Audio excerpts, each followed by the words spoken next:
Hola, ¿qué tal? Nosotras somos parte del Instituto Municipal de Cerámica de Avellaneda, Emilio Villafañe, y vamos a presentar prácticas cerámicas contemporáneas desde una mirada decolonial, un abordaje al 14º Simposio Internacional de Cerámica.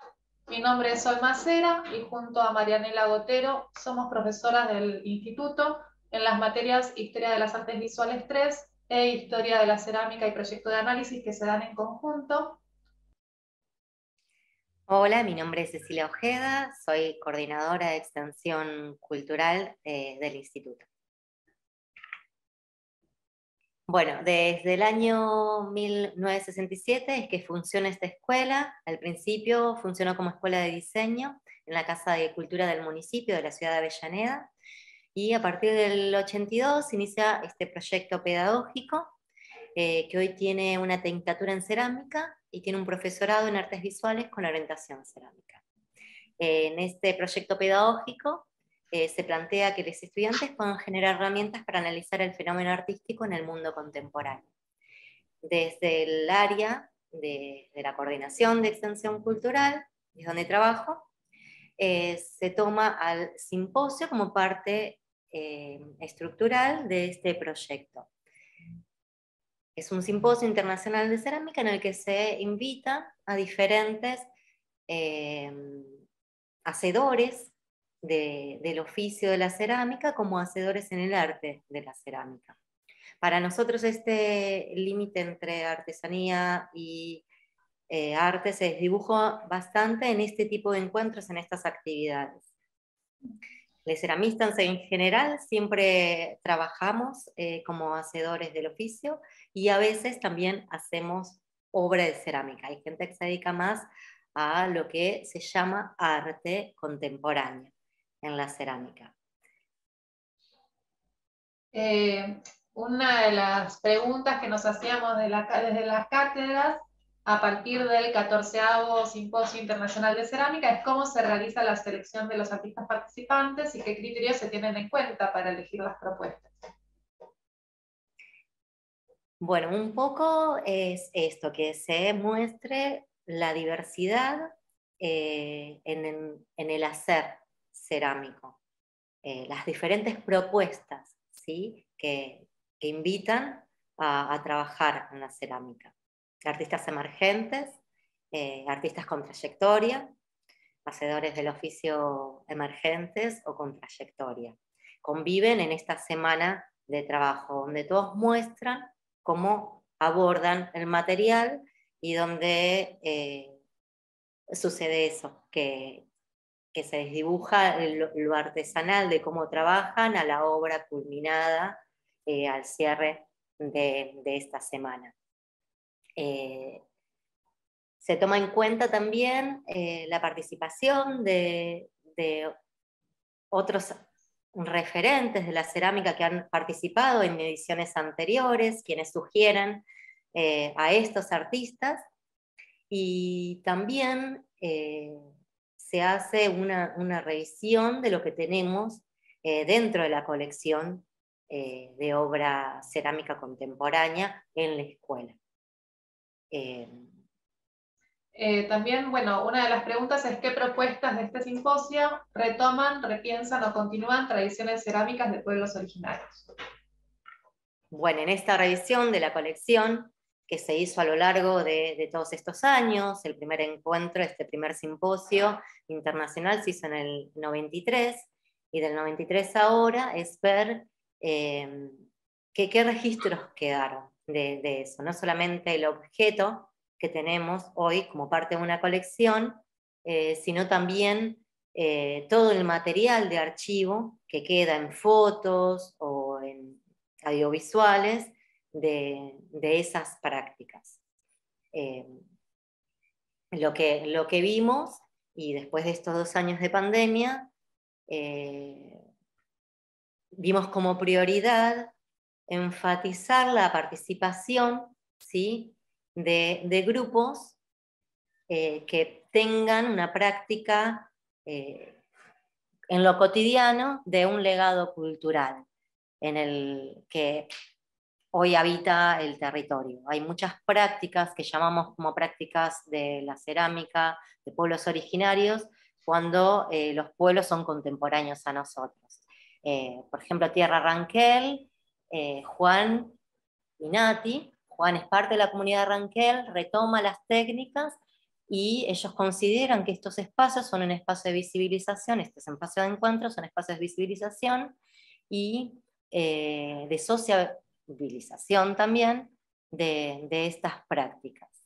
El grupo de mujeres, Orembiapo Maepora, ellas son de la comunidad Chané, de Salta, del norte de nuestro país, del norte del territorio, y también retoman y son ellas quienes conservan esas prácticas dentro de sus familias y las que las mantienen con vida a través del trabajo cotidiano, en el que se reparten, y ellas cuentan que se reparten en el cotidiano del diario, de trabajar en las tareas domésticas y también dedicarle tiempo a esta actividad, en la que salen desde cuencos a figuras escultóricas. Bueno, tenemos a las olleras, que son de la llanura pampeana, como ellos llaman al territorio, y que retoman dentro del oficio la práctica de las técnicas con las que trabajaban los antiguos pobladores de esta zona, a través de material bibliográfico y de los registros arqueológicos que se encuentran en museos y en las zonas donde habitaron estos pobladores. Nos parecía fundamental desde la cátedra preguntarnos qué relevancia tiene a nivel institucional, pedagógico y artístico dar un rol destacado a los y las hacedoras culturales que recuperan estas prácticas latinoamericanas originarias, ¿sí?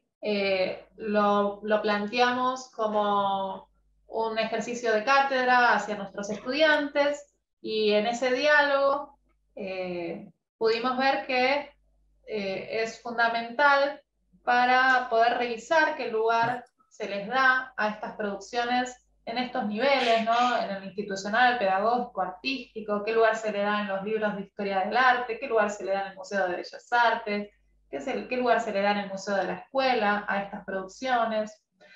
A su vez, desnaturaliza la enseñanza disciplinar, heredera del sistema de Bellas Artes como único camino posible, se puede enseñar de otra forma y se puede aprender de otra manera el hacer cerámico, ofrece otra mirada sobre los materiales y las técnicas, y ofrece otra relación, ¿no?, entre los hacedores y estos materiales y estas técnicas. ¿Qué relación tenemos como hacedores de la cerámica con la arcilla, con la tierra, con el fuego, con el agua, con el aire? ¿No? Estas propuestas nos ofrecen otra mirada. A su vez, habilita a seguir cuestionando las viejas dicotomías conceptuales como arte-artesanía, arte-culto, arte popular, ¿sí?, artesano, artista, y a su vez visibiliza la vulnerabilidad en que se encuentran las comunidades que realizan estas prácticas, que muchas veces no tienen ningún tipo de apoyo institucional. ¿Sí? Y un poco revisar a ver cuán vigente es esta frase de Ticio Escobar, ¿no? En toda América Latina la dominación colonial supuso la privación del estatuto de arte a las expresiones indígenas y mestizas.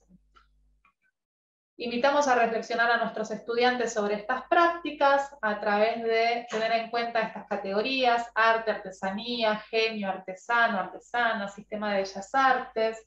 Y la idea era que entrevistaran a los artistas que estaban participando en el simposio y que abordaran estas problemáticas que mencionamos anteriormente. En estas entrevistas aparecieron conceptos como, bueno, cómo se difunde, cómo se exhiben estas propuestas, cómo se exhibe el patrimonio cultural de estas culturas originarias sin caer en el saqueo y en la exhibición en museos, o si exhibimos en un museo, cómo debería ser este museo. Hablamos sobre la categoría arte y artesanía, que muchas veces, como decía Cecilia, en el ámbito cerámico se desdibuja, ¿no? No es un límite muy claro entre uno y otro, y también interesa saber cómo se posiciona el hacedor en esa dicotomía. Hablamos del concepto de genio, que invisibiliza todo el trabajo que requiere llegar a cierta técnica o a cierto objeto, como si fuera que, bueno, nací genio y pude hacer esta obra, sin tener en cuenta también de toda la herencia cultural, ¿no? El oficio como herencia, que se trabaja mucho en estas comunidades y en estas formas de hacer cerámica.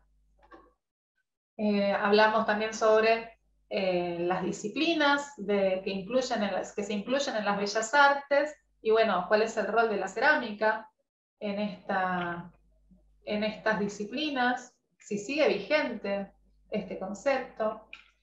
Y a su vez, si estos artistas se consideran artistas, si es importante ser artista o no para ellos, ¿no? Bueno, un montón de cuestiones que aparecieron en estas entrevistas. A modo de cierre, bueno, estas charlas y entrevistas que se establecieron durante el simposio eh, partieron de una lectura de cierta bibliografía. Trabajamos con Giner, Cris Escobar, Bovicio, Flores Ballesteros, y permitieron analizar el fenómeno artístico contemporáneo, local, y poner en valor el quehacer cerámico desde múltiples perspectivas.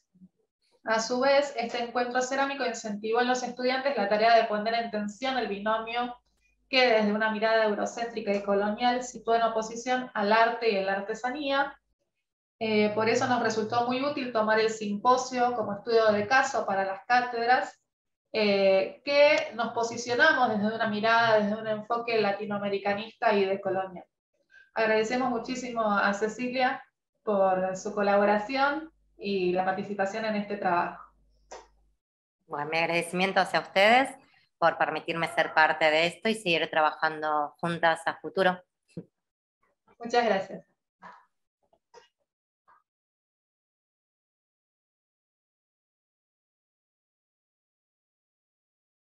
Buenas tardes. En este trabajo voy a presentar unas cuantas reflexiones con identidad descolonial y muchas de ellas realizadas desde las últimas décadas del siglo pasado, vinculadas con lo sonoro. Consideraré algunas citas y escritos de quienes se dedican a hacer música de diferente manera, pero sobre todo creadoras y creadores de tanto del área de la música popular como de esa otra música que suele no tener nombres y de estéticas actuales se trata.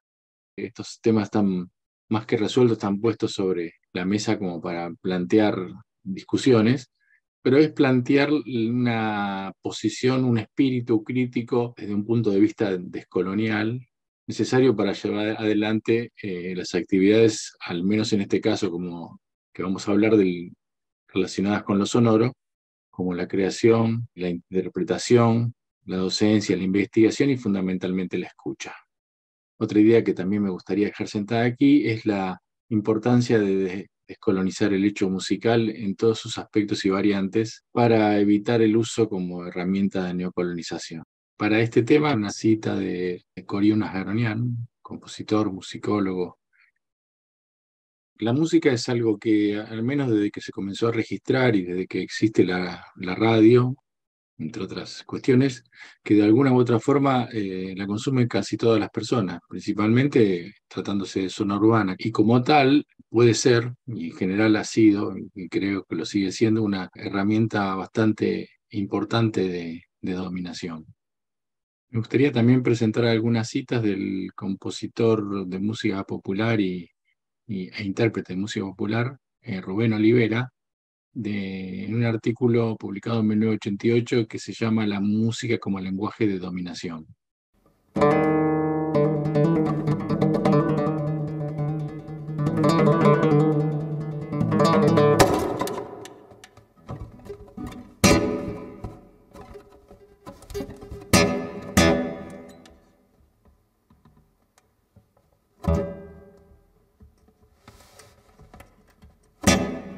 En cuanto a la creación de música que no se encuentra dentro del ámbito popular, citamos un texto de 1972. En Argentina, en momentos en los que aparentemente muchos compositores miraron hacia adentro, aparentemente clara, surgieron las corrientes nacionalistas o nativistas que tomaron, se apropiaron, dice, sería mejor decir, el folclore de una manera turística, injertándolo en formas europeas. Fue la época de la ópera con argumentos incaicos, con indios que cantaban en italiano al estilo de Puccini y de las vidalitas armonizadas a la César Franck. O sea, obviamente una representación del neocolonialismo, del colonialismo muy fuerte.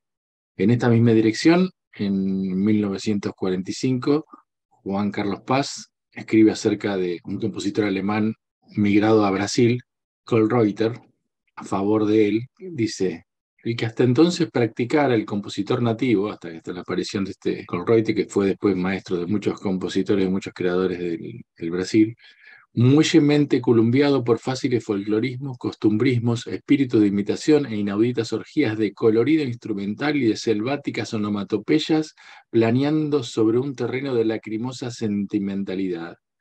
Y concluye, una saudade importada de Portugal.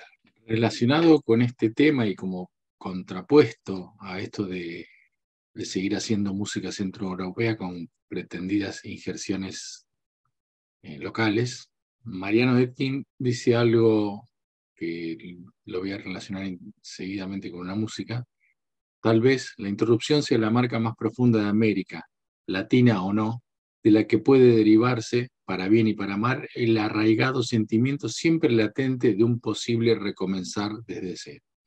Es decir, con otras variables que no son directamente variables musicales o técnicas, como para separarse de los elementos neocoloniales o coloniales. En este sentido, me gustaría mostrar la obra de Coriuna Aronian, de 1984, en la cual usa aparentes citas de elementos tangueros presentados en un contexto de interrupciones permanentes, pero sobre un sustento repetitivo de continuidad. Ahí hay dos elementos bastante importantes que tienen que ver con ciertas características de lo que se llamaba minimalismo, que a Coriún particularmente le gustaba decir minimismo, porque según él y según Graciela Parascavay se diferencia mucho del minimal de Estados Unidos de Norteamérica.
Otra obra que también la voy a relacionar con estas cuestiones que tienen que ver con la representación de las culturas regionales, tiene que ver con un desarrollo de los años 80 de Bolivia, que es la Orquesta Experimental de Instrumentos Nativos, que pregonan la creación de obras para componer. Para ellos se debe realizar una residencia in situ, que es lo que les da la posibilidad de quien quiera crear una obra, de conocer no solo la parte instrumental pura, sino todo el contenido sociocultural de los instrumentos y de la música y de la rítmica y de todos los elementos que se usan. La idea un poco en la que está basada la pieza de Natalia, la frase dice: inspirada en la tradición oral y ciertos principios de la cultura aymara, así como en la maravillosa interrelación y comunicación que se da entre los músicos de la ECOEIN, que es este grupo de cámara. La pieza no está escrita con el formato de partitura convencional, sino como una serie de situaciones sugeridas para armar y completar con acuerdos verbales y gestuales entre los músicos e intérpretes. Piedra Viva intenta hacer un humilde sentido de agradecimiento a los integrantes de la OEIN por todo lo que me han enseñado y a la maravillosa cultura aymara, viva, presente, palpitante en cada rincón de La Paz, pero también y aún a cada roca, en cada piedra que los abraza y contempla alrededor.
La idea que intentamos proponer para llevar adelante las actividades relacionadas con el hecho musical, como la creación, la interpretación, la docencia, la investigación y sobre todo la escucha que nos compete a todas las personas, no solo a aquellas que dedicamos el tiempo a lo sonoro, es proponer para realizar estas actividades incorporar un espíritu crítico decolonial. Muchas gracias.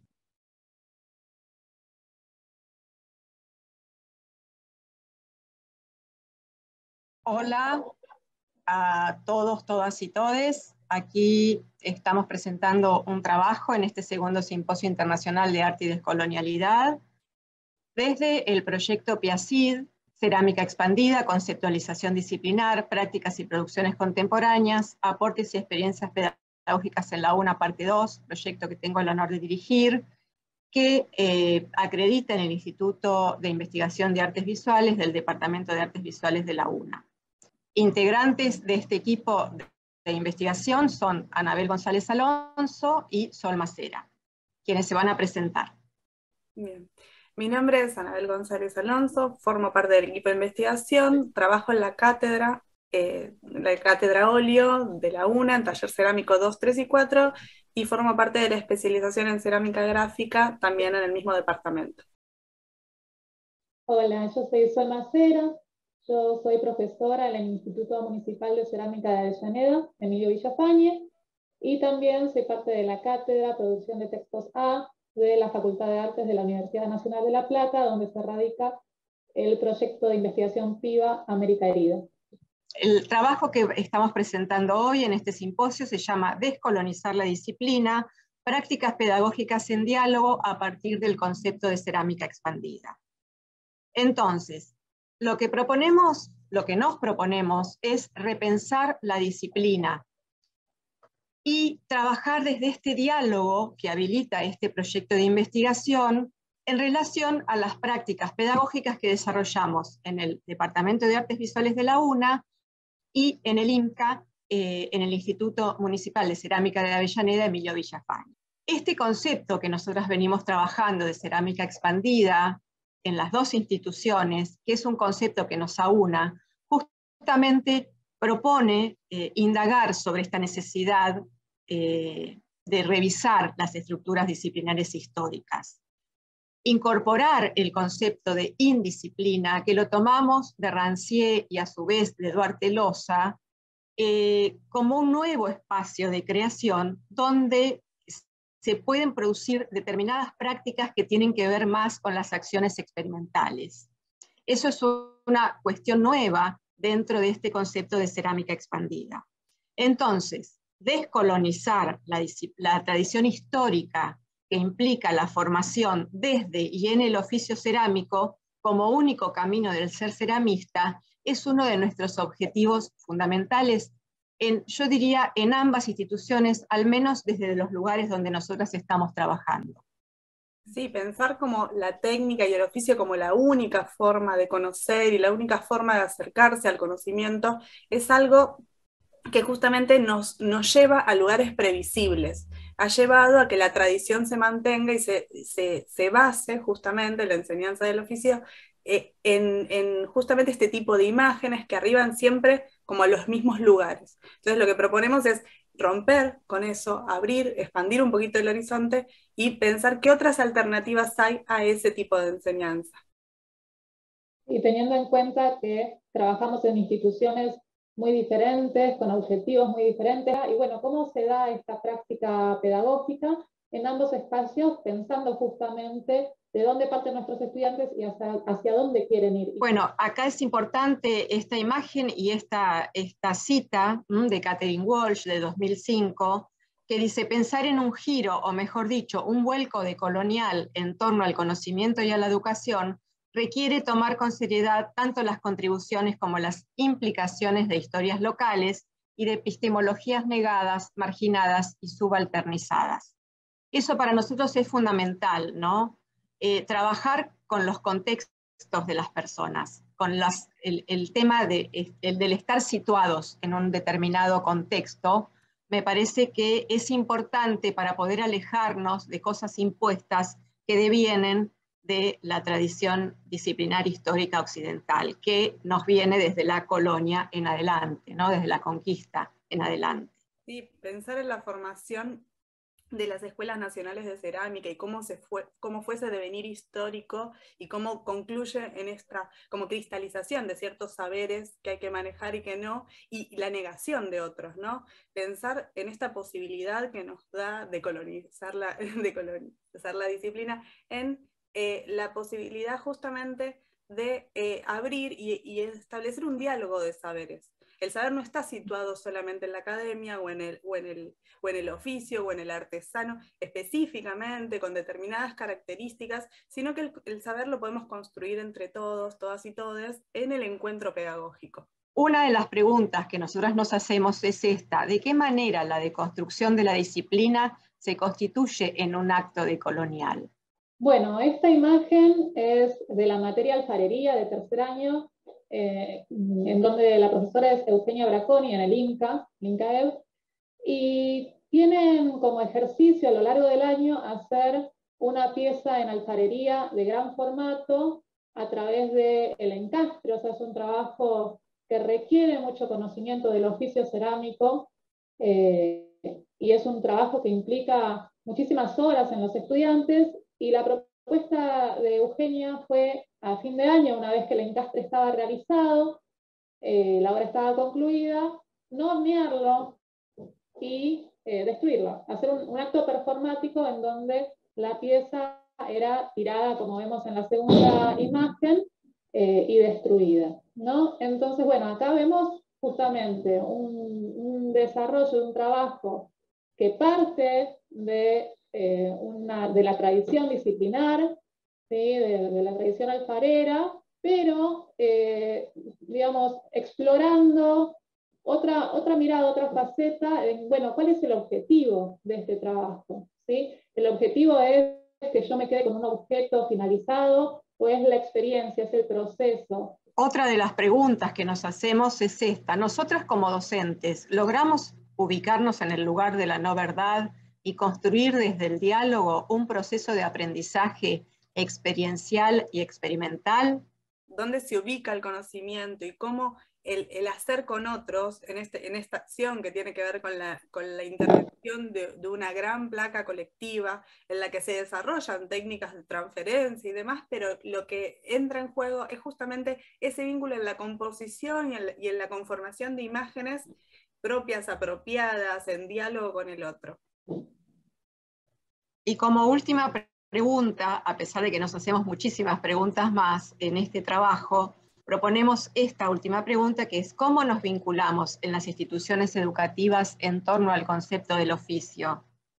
Yo creo que en esta imagen está muy gráfico, digamos, que trabajamos desde, por ejemplo, la alfarería en torno, y cómo después descomponemos esa cuestión del oficio europeo occidental a partir de un trabajo manual donde se unen, donde dialogan dos piezas hechas en dos tornos diferentes, donde rompe con esa estructura y también incorpora, como en el caso de la imagen que hablaba Sol, esta categoría de lo efímero, porque esto obviamente es un trabajo absolutamente efímero, ¿no? Y el trabajo con arcilla cruda, como valorando también esa materialidad cerámica, que ahí sí es bien expandida porque no está incorporada en la tradición occidental. Sí, y además existen muchísimos conocimientos técnicos, tecnológicos, procedimentales que hay que tener para poder llegar a este objeto. Como que el conocimiento técnico no solamente te puede llevar a un determinado lugar. La idea y un poco lo que empezamos a pensar en este cruce y pensar cómo esto sucede en dos instituciones muy diferentes entre sí, es también pensar que en ambas se están generando estos nuevos espacios justamente donde se puedan valorizar y construir conocimiento desde otras perspectivas, ¿no? Diferente a lo que veníamos viendo que se estaba gestando tradicionalmente y en esa réplica de la tradición de las escuelas de cerámica de antaño.